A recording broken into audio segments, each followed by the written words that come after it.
Have the turntables. Ladies and gentlemen, they got him.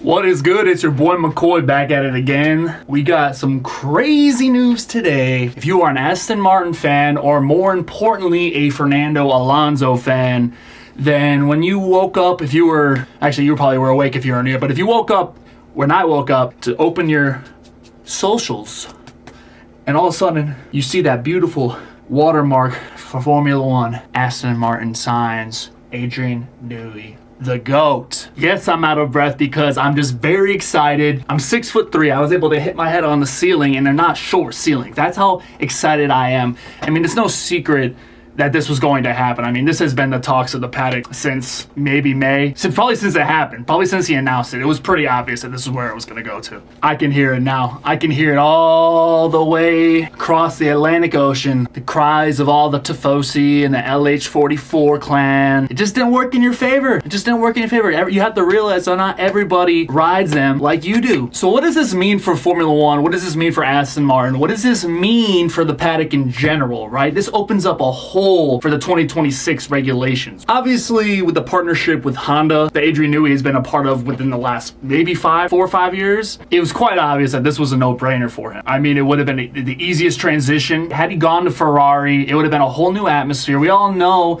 that Ferrari is this great legacy team, that probably the most important team in Formula One, but it is a culture that is bigger than any person. And when you have someone like Adrian Newey, sometimes it's not bigger than the person. He's that important. Like, sometimes in Formula One, there's just that one, like, you can look at the drivers too, like Lewis is that important, you know, Fernando, regardless, it's another statement. But anyway, so what should we expect to see from Aston Martin within the next few years, right? Because obviously he can't just go in there and then make them a championship winning car within a year. I mean, that's just the impossible. Nobody can do that, right? However, 2026, there's a new regulation change. This is where any team can switch and change the narrative. Ignore my sweat, I just got back from the gym. You know, I'm a high performance athlete.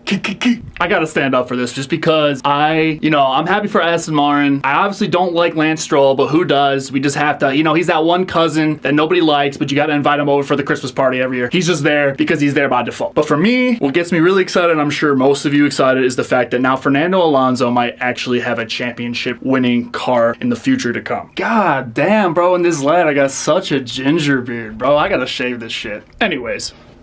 So yeah, it's just really exciting to see the shakeup in the sport. This year, 2024 has been a phenomenal season as it is. So many different teams with so many different wins. You really go into every race not knowing who's going to pull through, which is what we all want in Formula One. So in conclusion, by far the craziest news of the year, you could argue Lewis going to Ferrari is, but that's just culturally crazy. This is actually like pivotal in a team's like growth. I look forward to seeing how that all turns out, but don't forget to do all that YouTube shit, like, subscribe, the bell, whatever, and I will see you all after Baku.